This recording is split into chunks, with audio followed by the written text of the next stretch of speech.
Hello, Merry Time Zone friends, it's Mad here today, bringing you episode 5 of our legacy. Thank you for your patience, as I know there's been a long gap between episodes, but I was taking care of my mental health, and as you'll likely hear me say a lot on this channel and over on Twitch, mental health does come first. That said, I've not been entirely neglecting the series, so I have some upkeep to take care of with you all, and then we'll jump straight into it. So without further ado, grab a cuppa and settle in.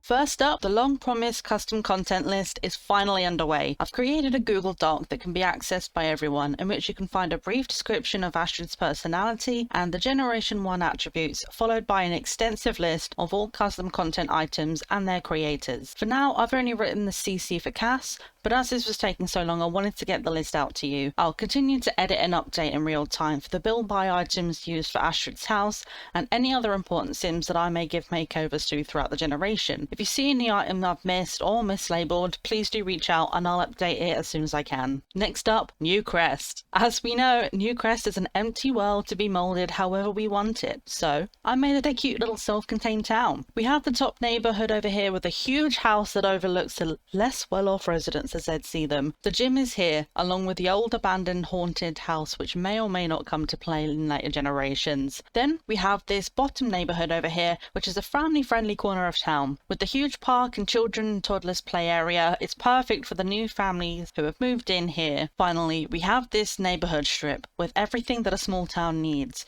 from farmer's market to an overgrown natural pool. There's even a Starbucks. So we'll go and investigate this all throughout the next little while. Now, regarding this episode, in case you missed it, I posted on Twitter recently to say that I had recorded this entire episode, and then OBS decided not to record any audio whatsoever, which was great. So I ran a poll, and the decision was to make a shorter than normal episode, recapping what I'd already recorded with a highlight reel so that I could get your feedback before I recorded any more. So the first thing I did was address the matter of lifespan. As most of you simmers know, there was recently a bug with aging that caused sims to randomly age up. I put this save on long lifespan at the start by mistake, and I was scared to change it due to the bug. That seems to be fixed now, so I changed it back to normal lifespan. That means we now had 22 days as a young adult, and the passage of time was sinking in. We don't have as much time as I thought, so it was time to go out and start looking for potential soulmates. I had a good feeling about visiting Brindleton Bay, and I plan to take a trip there this episode. Upon looking at the calendar, I realised we had about 4 days until Love Day, so I figured that was the perfect amount of time to go out and explore the world and potentially meet somebody that we could invite on a date on Love Day as and when Friday rolled around. So I decided to work from home so that we could go out and meet some people.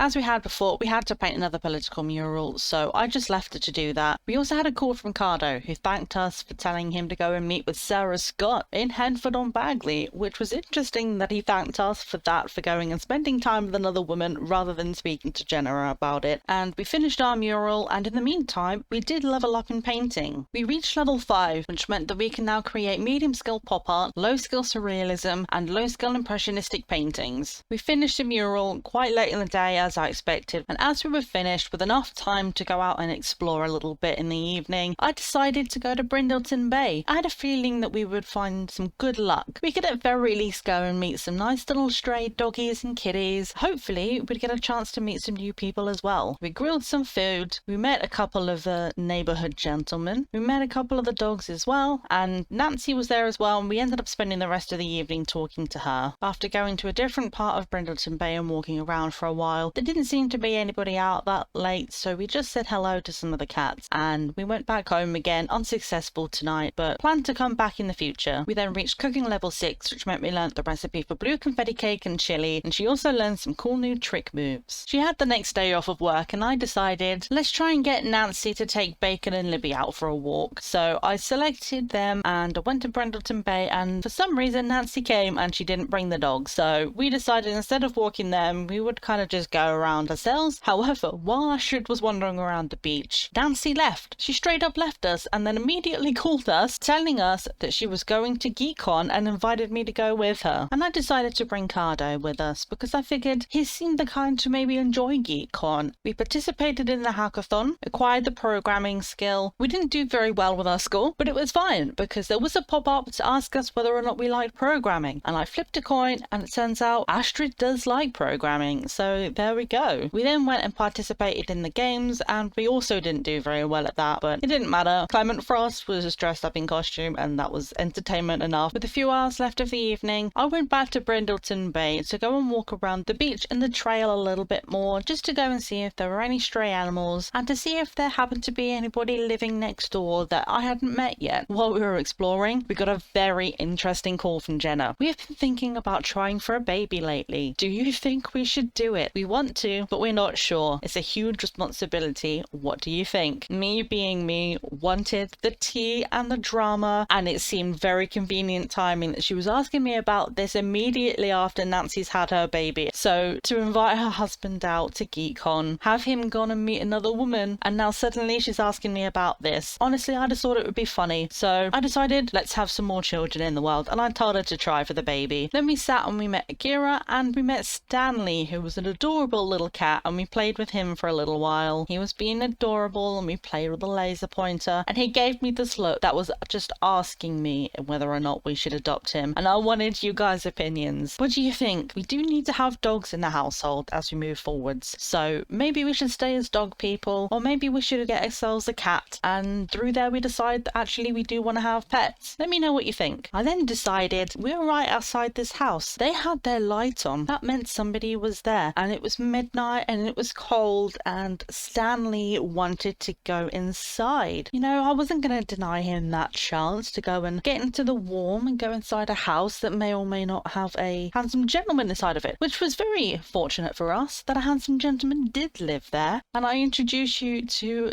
Darius Dastardly. This was an old sim of mine that I made way back when Cats and Dogs first came out. But while I was filling out Newcrest, I saw him in my list and I was like, you know what, I actually really want him in the world. He seems really fitting. And I looked at his traits and I just went, Astrid has not had much luck with relationships. So I figured, why not add somebody into the world that I knew was single and see how he reacts to her. Now, if you do want to download Darius, he's on my gallery and he is with CC. And if he happens to be somebody that is in our life more, I will let you know everything that I used for him. So you will have a list of all of the creators that I used. That said, I also have uploaded the original Astrid without the skills as she was made at the beginning, so you can download her as well.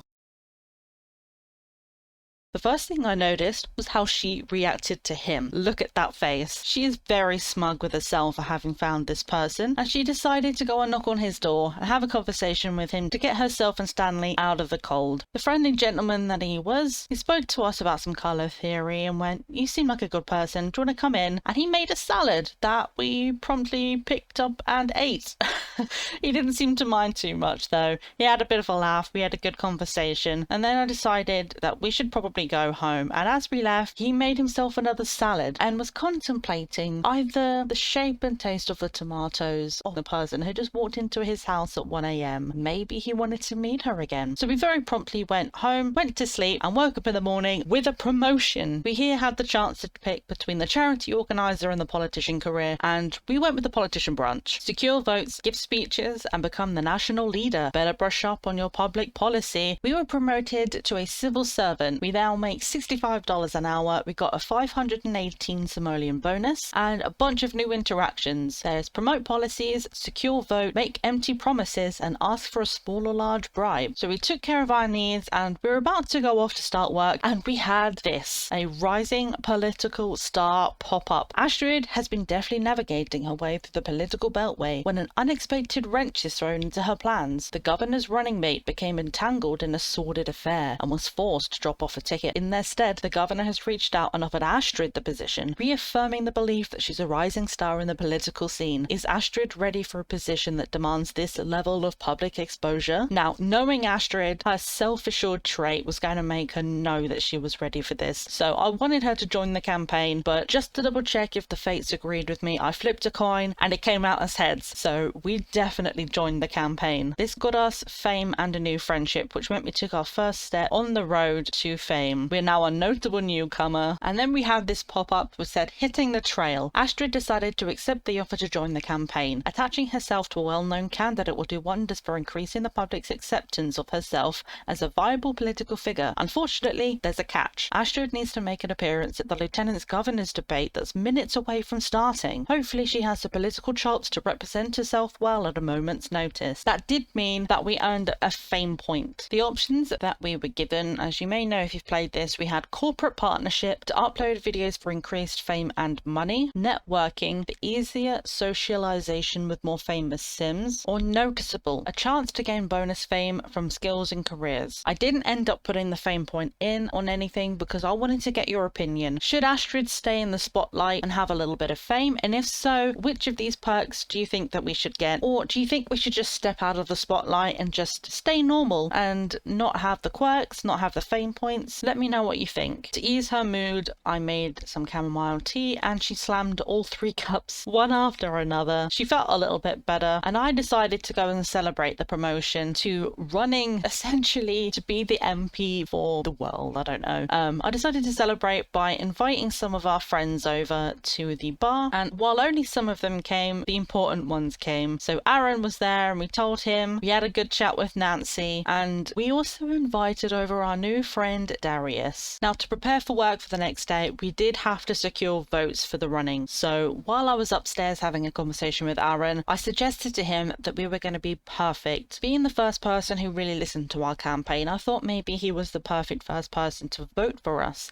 And having checked the neighborhood stories, him and his wife are expecting a baby. So I appealed to that and promised him that I would do best. No sim left behind. I would do my absolute best to protect his child's future, essentially. And that seemed to work. And he voted for us. So we have our first official vote. I was going to ask Nancy if she would support me, but then as Darius walked in, we started having a good conversation and I decided to just get to know him, have him get to know me, and we seemed to have a really good conversation. Although he didn't know us exactly that well, he seemed to really enjoy our energy, and when I did ask him for his vote, promised to protect animals, make sure that they were taken care of, animals, the Sims too. He very much liked where we were going from and he is our official second vote. So we're doing well so far. Darius seemed to really enjoy us and I honestly feel quite good about our friendship. We learned that he's creative and he's gloomy, but that seemed to suit his character quite well. And when he eventually left, I think we left on good terms with him. So with that, I decided, as we had most of the day, Astrid seemed to be missing the slopes. She hadn't been out for a long time and we've been kind of neglecting the skills for that a little bit. So we went back up to the onsen and we did some skiing. We reached level 2, which meant that we could inquire about powder conditions and show off in a sporty new pair of ski pants, which we have apparently unlocked in Cass. And at some point, I might go in there and add another outfit with the unlockables. We skied all afternoon as the blizzard rolled in, but nothing stopped Astrid. We got to the bottom of a hill, answered our phone, and lo and behold, Nancy called us to say that they've been thinking about trying for another baby. I couldn't believe it that both Nancy and Jenna in the same episode had called to ask about this, and of course I said try for that baby. As Astrid has her own children as well, maybe they'll be able to grow up with their children depending on how many they have and how quickly we have them. I also did check in the relationship panel and Nancy and Clayton's first child Drake is now a toddler. Shortly after, we reached skiing level 3. Astrid is now skilled enough to ski the intermediate slope with low and medium intensity levels. She can research the art of skiing and she unlocked Max's Slope Master 3000 skis, which went into our inventory and we can now use them. It very quickly started to get late, so we went back home. She had some dinner and we left her contemplating the day, which left us with some questions. Stanley, the little kitty from before, should we adopt him or should we be a dog-only family? And Darius, it's love day tomorrow, so if you guys think that he's a good match, we can invite him on a date. We do have to be good friends with somebody before we can start romancing them, but I think we're well on our way to a good friendship. Do you think he would be best as just a friend, or should we ask him on a date? Let me know your thoughts and suggestions in the comments down below, and remember, it's always tea time somewhere in the world. Bye bye.